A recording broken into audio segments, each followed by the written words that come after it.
arms towards the sun, you feel the warmth of the rays, and then you know you're alive and you don't have to be afraid of anything, cause you know the truth, and the truth is love, yes it is. Wasn't what they said to you or anything that you learn from a book or from the news. It's not like that, cause it's a thing. It is something that you do.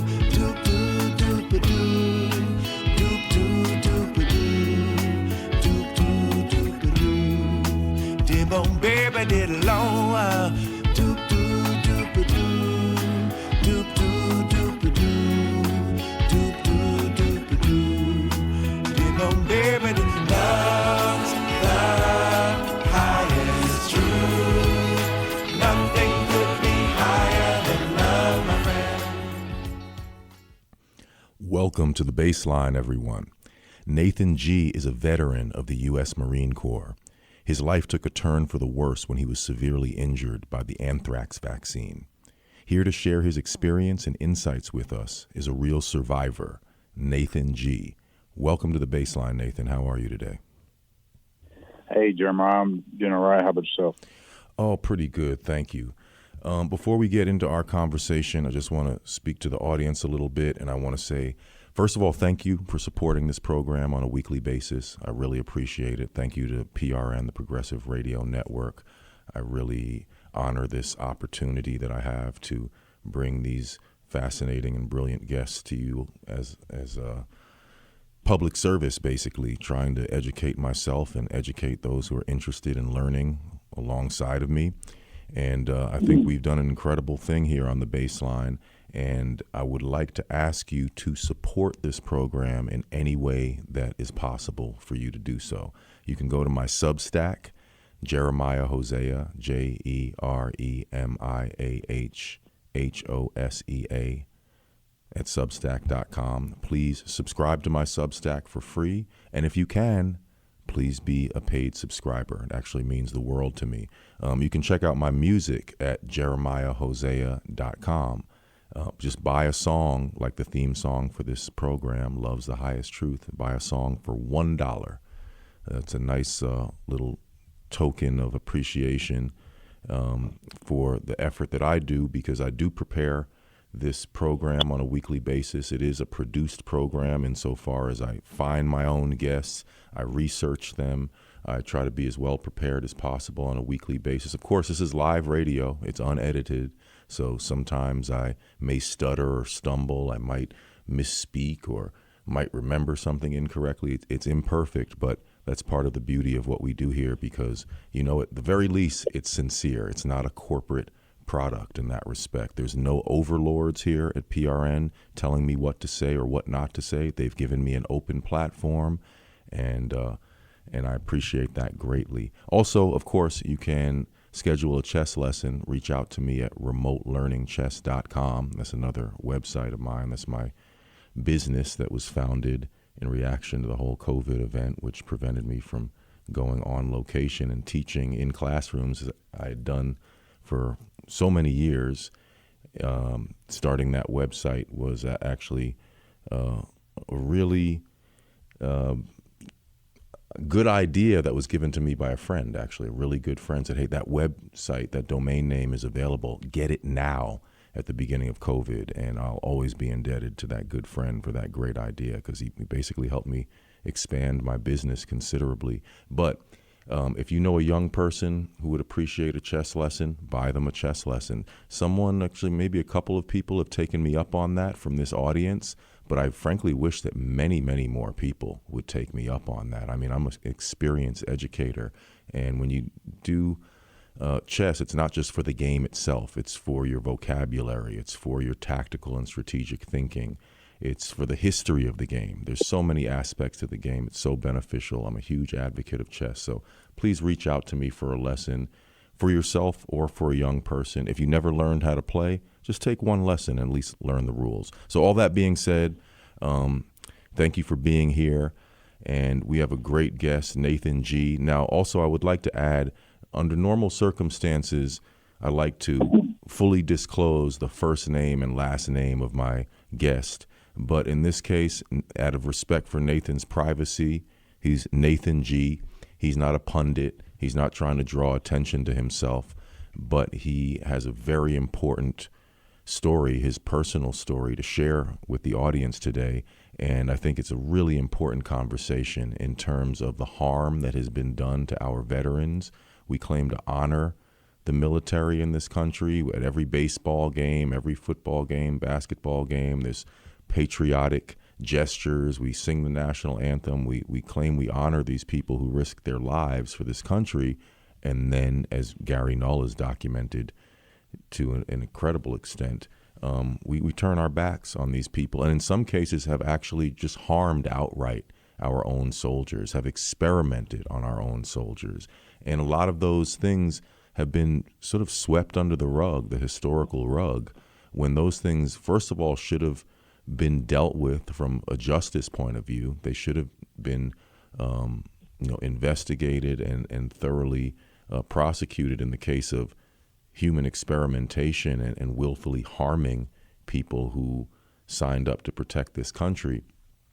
But also it was a forewarning to what we have now all been subjected to through the COVID regime. So all that being said, Nathan, could you tell us, first of all, what was the impetus for you to join the U.S. military? Where were you in your life at that time? Did you go into the military gung-ho to serve this country? Was it just sort of the best option for yourself at that time? What were your feelings in terms of you joining the military?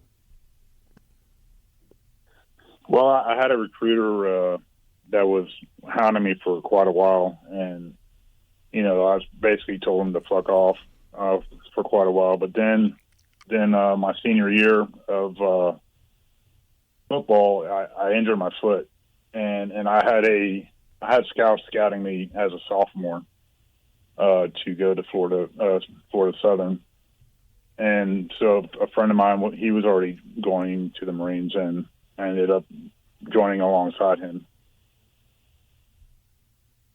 Because of that injury, I had to sit out for the rest of the season, and when the scouting was actually important, I wasn't able to play during that time frame. So my chances for college was, all right, well, I'll go to the Marines, and they'll help me pay for college. Right, understood. So how much service did you do for the Marine Corps? What was the timeline in terms of when you started relative to when you got injured? I did 4 years. 9/11 happened while I was already in service. I was in a training exercise in the desert when that occurred. My first year in was overseas, and we were going to go to one of the Asian islands, and part of the requirements to ship out there was to get vaccinated for the anthrax. There's supposed to be a series of 5. I only got two of the 5. I guess that was adequate enough.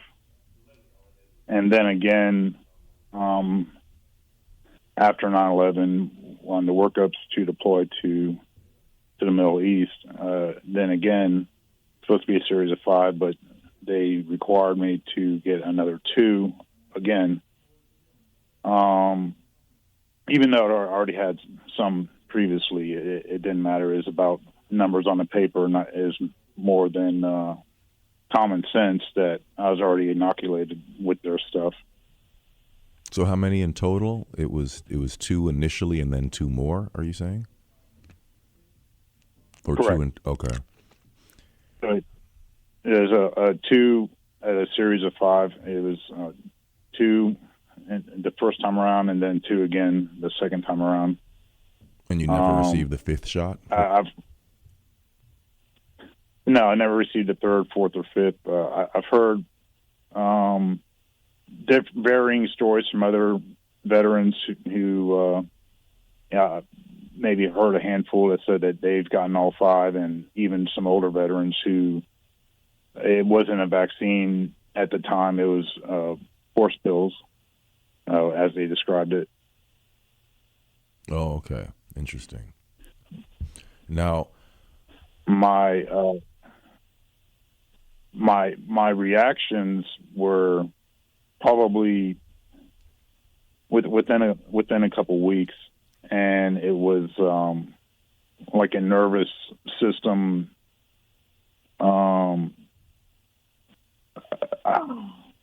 spasms.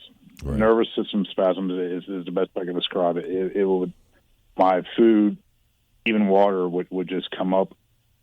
My stomach would convulse, and in proximity to the injection site, my muscular, skeletal, and ligaments and all that, they're pretty much failing. I forget your guest on X Spaces, I believe it was yesterday, the doctor with the book about vaccines. He was kind of, the stuff he was describing was very, it made a lot of sense to me as far as my injuries go, because it's like the other organs and stuff to that area, they just seem to be systematically failing at a certain percentage rate. They're still hanging on, but it's degraded. Right. So let me ask you, when you initially received the shots, did you experience any sort of immediate side effect, or was it this sort of just sudden collapse in your health 2 weeks later, as you described? Were there any little pre-indications that you felt a little strange? The immediate wasn't. It was more. The immediate was like a a warm, burning sensation, and kind of a lump of liquid that was right there in the arm. Didn't really travel anywhere else.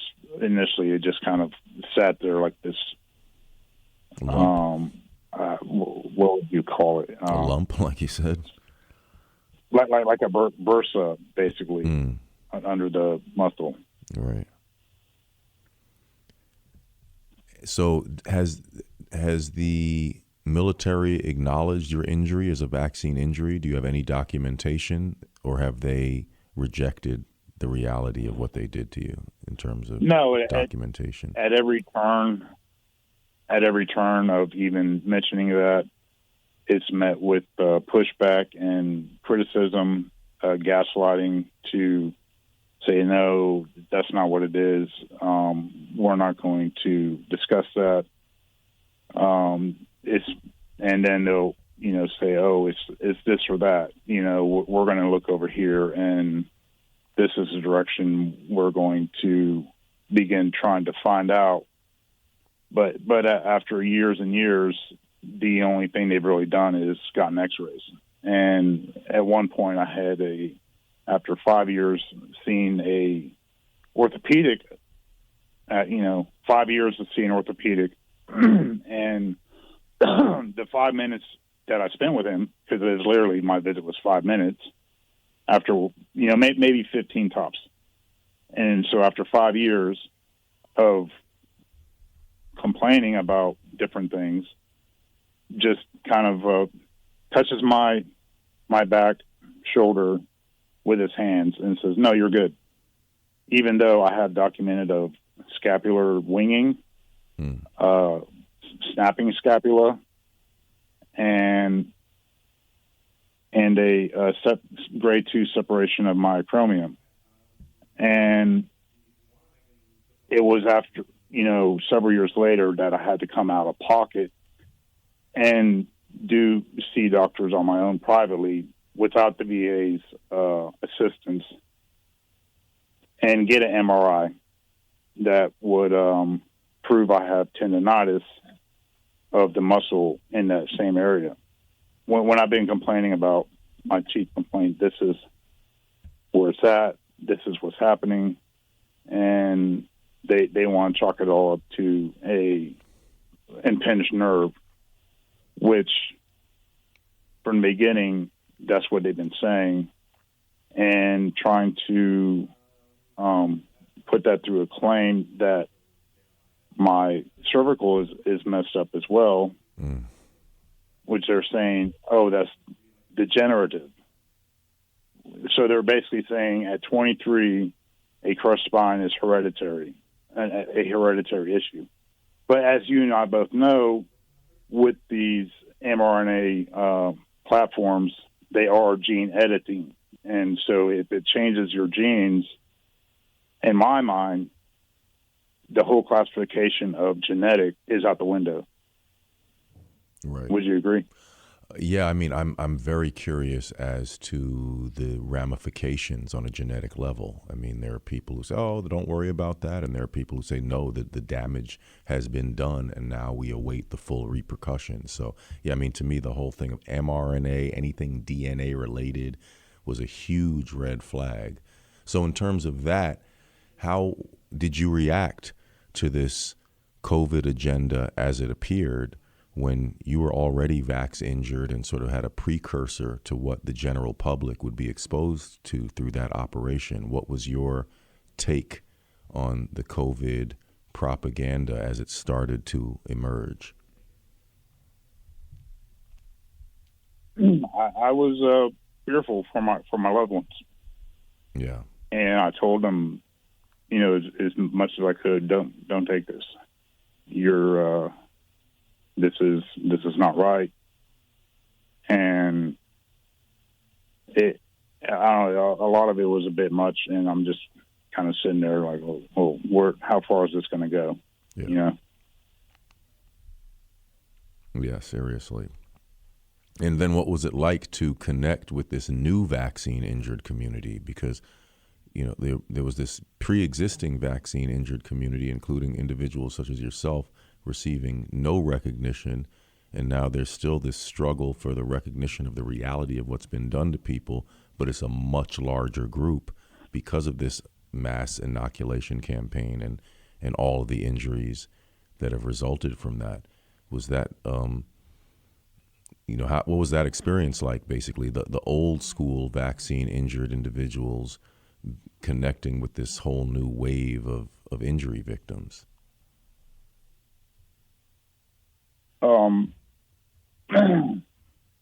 My heart hurts for them, and it's a bittersweet that there's more people speaking up, and I wish there was more that I was able to speak up to prevent this, but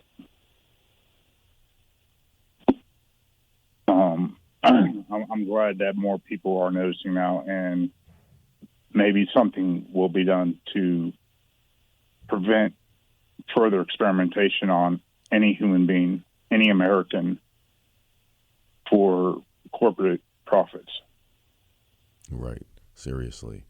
And how has it been in terms of being specifically injured by the anthrax vaccine? Have you connected with other veterans who are also injured by the anthrax vax? Have you come across individuals who are injured by that inoculation, like yourself? Yeah, I've found a few through social media, and you know, it's their injuries are very similar, but they also vary in their acuity into one or different autoimmune issues. Right. And the VA in general, they've been entirely unhelpful, I guess, to you and to others. Have you spoken to anyone who's had any more success than you in terms of being acknowledged? Oh yeah, ones that don't mention the anthrax or any vaccines. You know, the ones who just maybe play along, blindly believe whatever they are told the issue is, that or if they have a Purple Heart or maybe a Mason perhaps, those people get gold star treatment. And the VA has changed over the years. You know, it's been horrendous. It got significantly better under Trump, and almost a complete 180 when Biden took office. Could you explain some of that still, from a veteran's perspective? From a veteran's perspective, could you just explain some of what you mean when you say that? How did it deteriorate under Biden, to your knowledge and experience? Well, you know, under Trump, the service, the amount of things veterans were actually able to get done and not sit through the red tape like we're waiting at a Disney theme park for the entire day just to get seen or treatment.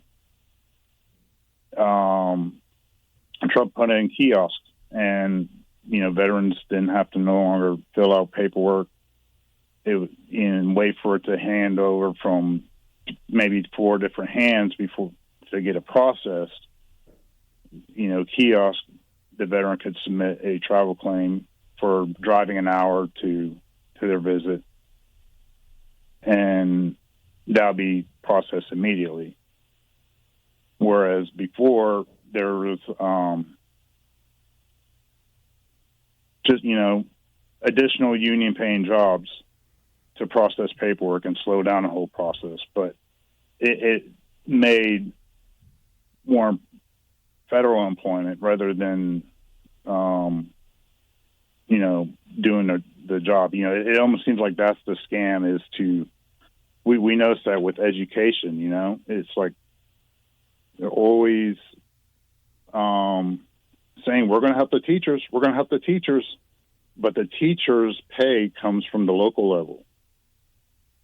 Teachers' pay comes from whatever county and state you live in. The federal government says, we're going to help you, and what they do is they add more administrative roles at a higher level and siphons the money from the states from what could go to the teachers to more union-paying roles that those unions are then paying the politicians to rob America blind. And it's no different for any of these government agencies that are ran by unions who make their jobs harder with the red tape, and instead of more efficient and to actually do their job. I mean, the VA I've been to 1 year for their end of budget, their fiscal end of year budget, they blew $3 or $5 million on an end of year party. Now, talk about fraud, waste, and abuse. That money could have gone towards veterans and helping them. But all these entities are treated like a corporation, and they have to run and operate a certain way to justify more tax dollars going to them. And my feeling, you know, before Trump came along was that the VA was just a revolving door for veterans to sign their name on a piece of paper. And that's all it was, is to, oh, we've seen 100 veterans today. It's all about that money. Hey, we saw 100 veterans. Give us more money. Oh, 200 veterans came in today. Give us more money. And that's what the VA had become. And it kind of switched back under Biden where, you know, it was, took away the kiosks and went back to analog travel claims and other stuff. The ability to see specialists outside, that kind of changed also the way you could do things regarding that. You had to first request from your primary, and there was a bit of hurdles involved with that as well. They are heading in the right direction of alternative treatments like acupuncture, and I hear they have meditation. But even with that, they've added these additional roles where they want you to participate in some other little community or support group type of thing. Small company to profit off of the government and participate in their bullshit before you can even do this. And I told my people, I said, I'm not playing this bullshit game. I'm not your trained dog to jump around and do tricks for you. Either help me out with my pain, or I don't want any of it, because it's just a waste of my time or any veteran's time. Also, someone else, one of their friends can make money off of us, while we are just their toy to have on a ledger. Yeah, seriously. So let me ask you, Nathan, if you could, and I know it's just a difficult subject in terms of just you've been through a whole hell of a lot. What does your life consist of on a day-to-day basis? If you could give us some insight in terms of, you were injured, X number of years ago, and now you've lived with this. I know you've struggled quite a bit on account of your injuries and what you've been through. Just give us a realistic image of what a vaccine-injured veteran is dealing with on a day-to-day basis here in the United States in 2024. With a brain fog, that seems to come and go. And to, not to sidetrack, but I got the only other shot I ever gotten since the anthrax was the pneumonia shot, and that was heavily pushed by the VA. I found very curious, why are they, pushing this on me when it's supposed to be, or I thought, for more elderly people. And I had some reactions after that, but the brain fog also came back a lot stronger after that fact. Come to find out, that is also mRNA. So the brain fog is one thing, it's almost like a day walking dementia. If that can make any sense. It's everything is kind of slowed down. Your brain processing is basically only working on 8 gigabytes of memory, so to speak, for those who understand tech.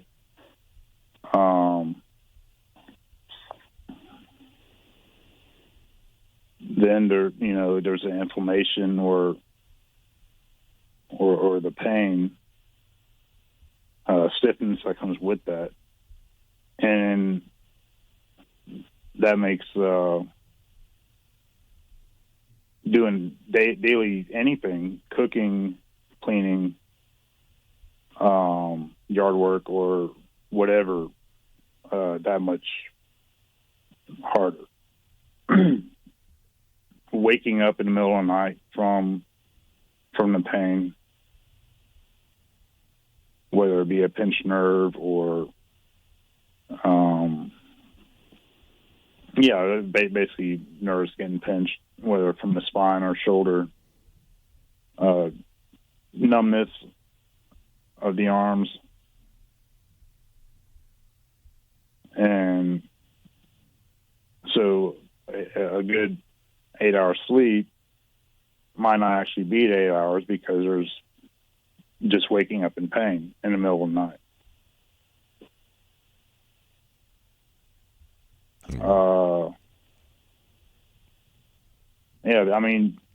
I've told the VA for years, I would like to not be in pain, and never really ever gotten any painkillers. I heard some people making that whole push on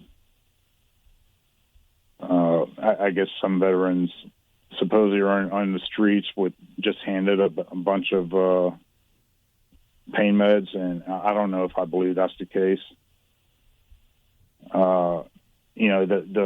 The pain pill epidemic, yes, there was a lot of abuse with that. Not sure how, some people, some grifters, some scam artists looking to make a profit off of other people's suffering, it's just as disgusting as anything else. And the people who are in pain are the ones that suffer. And I understand some of these are very habitual, maybe even harmful to organs. But yeah, it's time and time again, you got these scammers that corrupt these systems, and it's everyone else who suffers. Right. I don't. What do we do about that?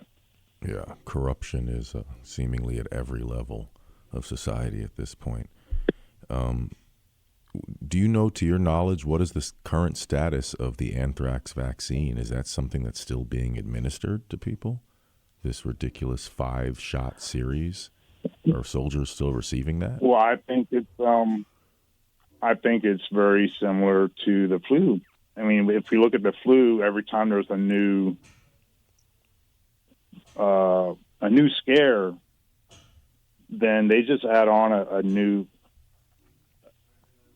piece of that vaccine into all the others they added onto. We see with the swine flu, the bird flu, and all of those other flus have been adding on more and more sequences. And so I don't think the mRNA is much different, because I hear that SARS is part of that, and the SV2, I believe that was a part of anthrax as well. So, maybe it's the same vaccine, just slightly modified differently. Right. The symptoms are surely very similar, although now it seems a lot stronger.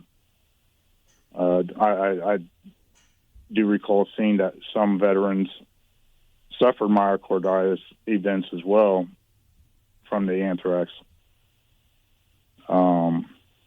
The amount of information over the internet 15, 20 years ago isn't like it is today. And we also have a lot of scrubbing of the internet going on today. Yeah. So Nathan, how do you find yourself in the medical freedom movement at this moment? So many things are changing. We hopefully have RFK as the head of HHS, who, I'm not one to be enthusiastic about political appointments or even elected officials in general, but there is some new language being used. It seems like maybe a door is opening that we can finally start discussing some of these things. What, in your view, should the medical freedom movement really be focused on at this point? Or what are some of the main points that you would like to make, just as a member of the medical freedom movement and as someone who's interacted with the vaccine injured community and the medical freedom community quite a bit at this point? What are some of the things that stand out in your mind in terms of how we should be oriented moving forward in this struggle? I think an open approach to clinical trials without coercion needs to be a primary goal, because these companies, they have actors who create situations. That way you can force people into being part of experiments, and I think it needs to be more openly, where people know what they're getting into, or if they are, only given one option of what those consequences are, I think there needs to be a lot of accountability throughout all the agencies involving health, who've rubber stamped or looked the other way. And we need to be wareful of what the WS plans are with concerning our health and monitoring our very essence down to our DNA. I think that needs to be looked at with scrutiny and make sure the work of Yuval Harari is not anywhere near our medical stuff at all. And a halt to mRNA platform until clinical trials are finished. One of I contracted type 2 diabetes after the pneumococcal vaccine, and this was in Steve Kirsch's Substack that after I found out after the fact that it can cause diabetes. Was that before or after the anthrax vaccine? That was after. Right. So just after COVID, I got the pneumonia. Oh, right. That's the same. That's the same vaccine. That the pneumococcal is the pneumonia vaccine. Right. Correct. Pardon my ignorance. No. It's fine. And I later found out that the insulin, I don't know if it already is or is in discussion about putting mRNA in that as well. Now it almost seems like to me that's an effort for someone to profit by creating, genetically modifying a new customer. And what's the next reaction is going to be to the insulin? So I've been off of insulin or metformin for probably 8 months now.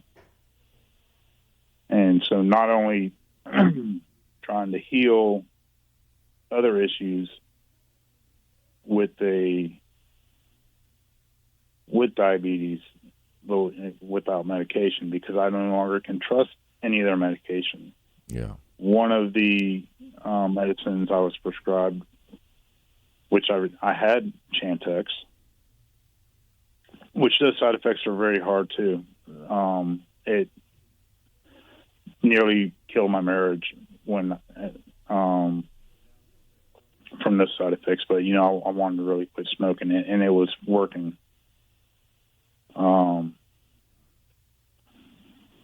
They said no. Well, we can't have. We no longer have Chantix. Here's this. Midway through a treatment, and it's a generic.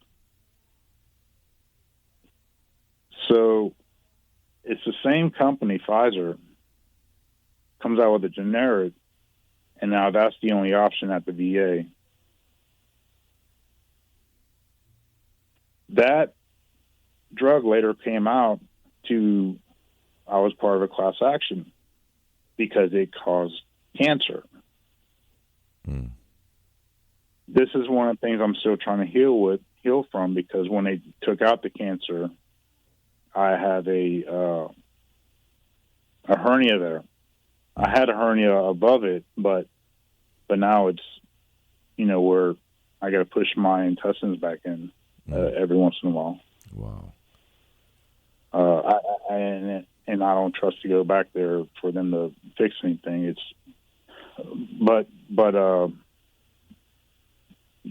so they cause cancer. And I don't know if it's just a coincidence, but the cancer just happened to be on my testicle. And there are some universities who have been looking for paying up to $40,000, I believe, for anyone with the anthrax vaccines. But their requirements were you had to have children. Mm. Now, if that research is going on and that's what they're paying an individual, how lucky of them that I just happen to get testicular cancer through the VA. Yeah. For some, pharmaceutical companies research, who's researching this, Yeah. Like, I don't know. Maybe everything is just a coincidence why I got testicular cancer. Yeah.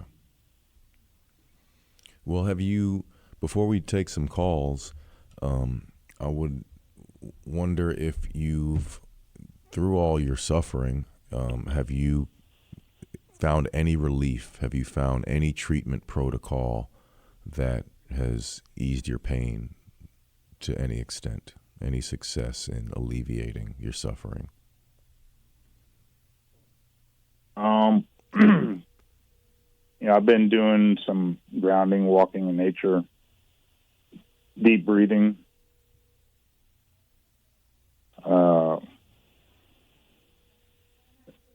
envisioning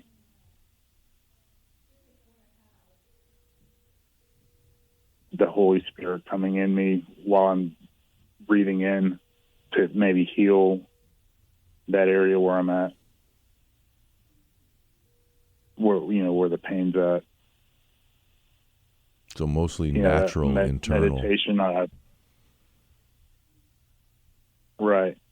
Not per se external protocols or anything too technological. Just walking in nature, grounding, meditating, breathing. That's been the most successful for you? I'm still experimenting. I don't want the name messed up. I've tried the heavy metal detox and now chlorine dioxide hit, colloidal silver. Trying to eat is like Dr. Angela says, natural as possible, like fresh fruit, fresh vegetables, meats. And really, I think that's a big factor because everything has chemicals in it that's synthetic, possibly even causing half these symptoms. And who knows, they're all by the same investors, right? Yes, same investors of the food industry is invested in the pharmaceutical.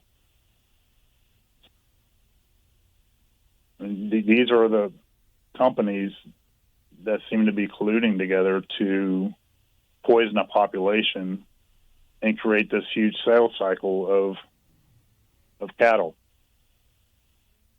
Yeah, I've stated it before on this program, and I'll state it again. I don't think that food and drugs should be handled by the same administration. I think that's sort of a contradiction in focuses. I think break up the FDA, if you ask me. We have a caller on the line who I think you might know. We have John on the phone. Are you with us, John? Yeah, I'm here. How do I sound? Oh, you sound perfectly clear. Thanks for calling in today, John. Yeah, I do have a question. Dr. Nass, who I met over 20 years ago as a part of a grassroots movement to stop the mandatory experimental anthrax vaccine from back then. The vaccine's different nowadays, but she recently posted that she sees symptoms similar between what people are experiencing with the COVID vaccinations with the what they were experiencing back in the day with the anthrax vaccine. And she listed some of them: POTS, chronic fatigue syndrome, hair loss, small fiber neuropathy. I believe there's a person who's been outspoken about her injuries, and she reported those. I believe Nathan talked somewhat about studies. So I'm curious if if he's seen similarities in the symptoms between then and now, and COVID and anthrax, and what the status of any studies that may have come his way or might come his way in the future.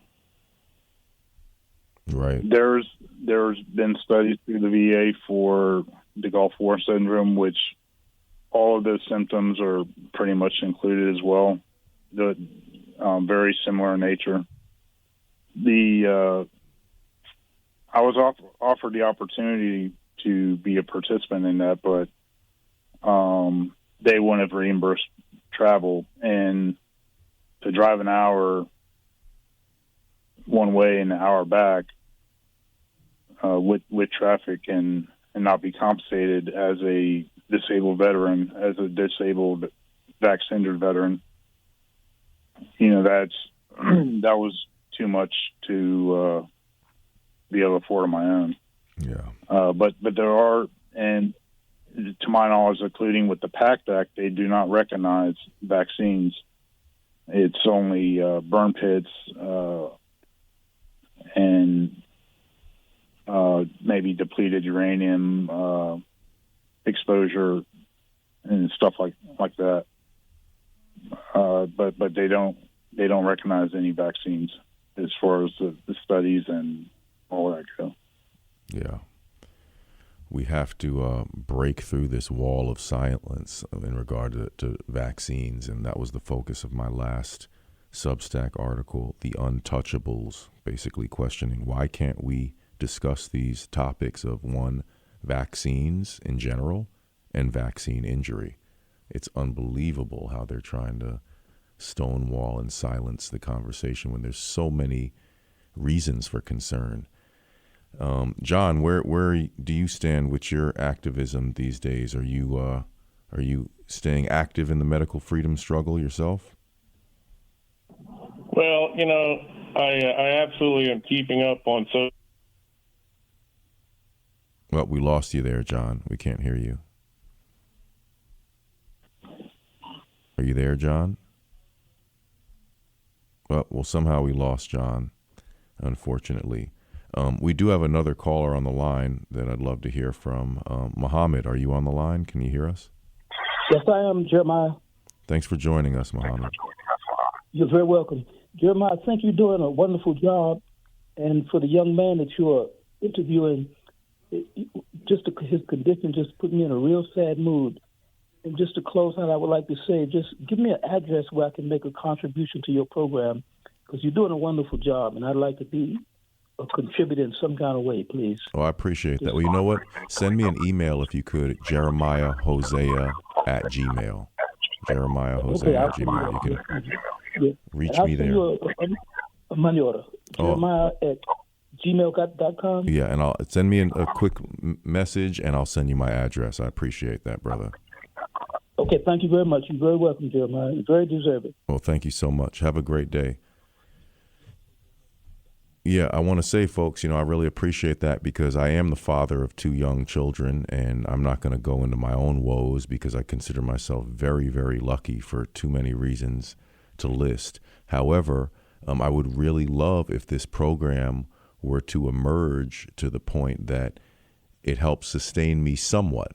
right? I'm not trying to be some kind of big shot or anything like that, but the fact of the matter is I do dedicate a lot of time to this, and I do have a wife to answer to and 2 young children to feed. So the more support I receive, the more realistic it is basically for me to continue to put forth this effort, which I have no intention of stopping. But the more you guys can support me, the more basically my wife can ease up on me, because, she respects what I'm doing, but we have a lot of responsibilities and a lot of overhead here in New York City. But I'm not sure if we have John back on the line, but Nathan, I know, as I said in the beginning, you're not here trying to publicize yourself. You're a man, taking care of yourself, dealing with your injuries on a daily basis. You're a thoughtful contributor in various Twitter spaces. Is there anything that people can do to help you in terms of how can people find you to support you if that's something that's possible? I'm on the X platform. Pretty much no other social media. I just find a lot of community there with other injured and veterans, and various topics concerning the world around us that's drastically changing, hopefully in the better hands. Yeah, if you want to follow Nathan on X, his handle is @probusiness_SVC, @probusiness_SVC. Send him some words of encouragement, retweet his tweets, and tell him you heard him on the Bassline. We do have John back on the line. Welcome back, John. We lost you there. You were describing your current level of involvement in the medical freedom movement. That was my business account, or my profile was my business account and business I was attempting to start up to help other veterans as well. But then my main account got banned, and this is after Elon came back, so I'm using that as my main account now. Hey, John, what's going on? I'm not sure if John's back. I think he came on and then dropped again. Do we have John, Ryan, or no? Hello? Oh, he's back. Yeah, I got disconnected just as he asked me that question. Yeah, that was strange. So where do you stand in terms of your involvement in medical freedom at the moment? Are you invigorated still in this struggle? Well, I'm absolutely keeping up on social media. I'm pretty active on X. I've got some videos from back in the day. We had a rally, Veterans Day 2001. I got some digital videos and I posted those on Rumble and on X. So, I'm just, it's pretty tragic to see, what's happened. I witnessed it with, the anthrax vaccine injuries, and now I'm witnessing it with COVID-19 injuries. So, no, I haven't been to any conferences or anything, but, I definitely, I'm definitely planning to do a little more in the future now that I have some time. Yeah, well, I have to tell you, if you have footage of those anthrax rallies, from years ago, that's incredibly important documentation that you have there, and certainly don't underestimate the significance of that. Send that to RFK, send that to anybody who can possibly address the issue, even if it's so many years too late. Better late than never, for sure, in this case. And it's one of those really significant historical events that, again, just got swept under the rug, not given its due significance for us as a society.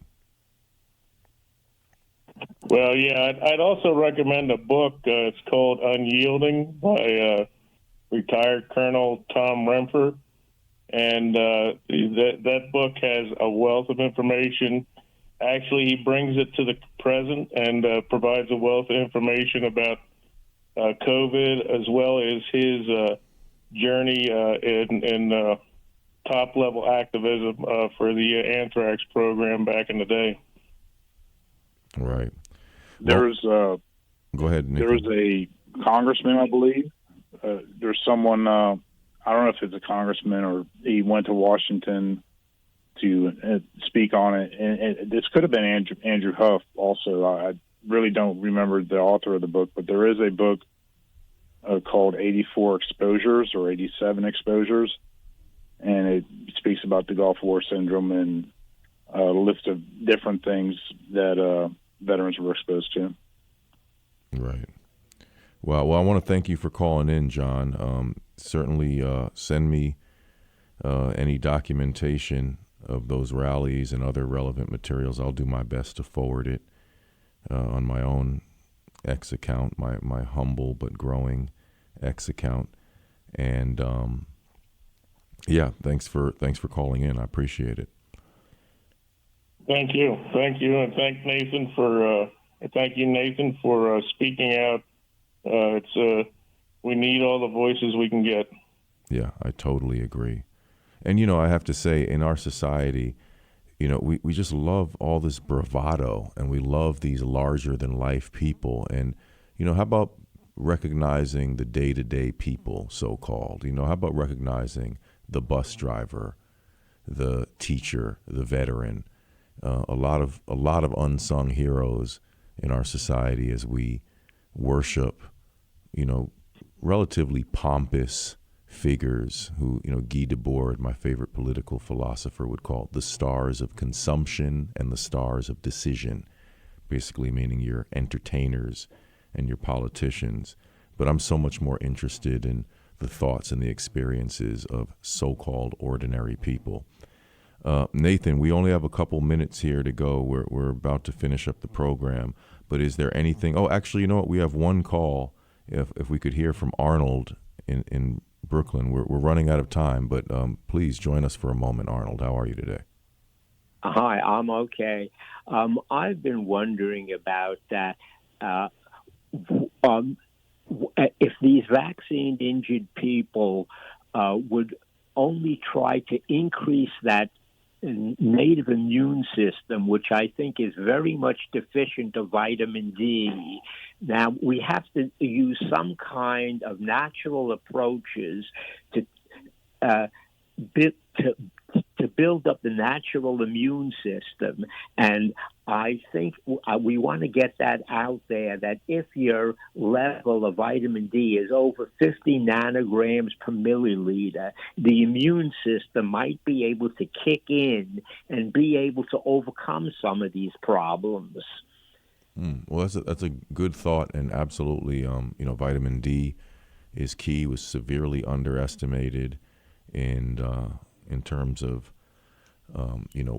preparing people for possibly getting COVID. That, along with many other possible solutions, was certainly suppressed. I'm sorry, Arnold, we're running out of time, but thank you for joining us for a moment and sharing that thought. Especially winter months. Yeah, absolutely. Really bad. Yeah, and the best is from the sun directly. Go soak up some sun whenever you have a chance. But you can't get it in northern climates in the winter. Yeah, exactly. Yeah, it is additionally challenging in certain parts of the world and the country. But yet we're running out of time. We're literally down to 30 seconds. So thank you, Arnold, for calling.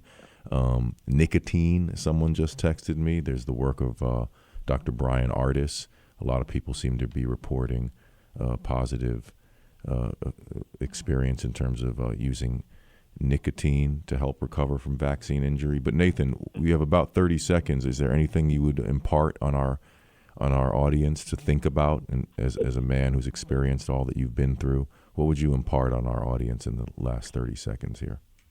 Well, real quick, I would agree with the nicotine. That was one thing that did help me with pain, and trying to quit for other reasons was, I went into that. One thing I'd impart is that, any sickness or illness you may or may not have now, it's only a matter of time before these mutations of our genetic code will affect you. And so I think this is something everyone can unite on. that we're not going to be some experiment lab rat for someone else's profit. Yeah, those are great words, and thank you for closing the show in such a powerful way.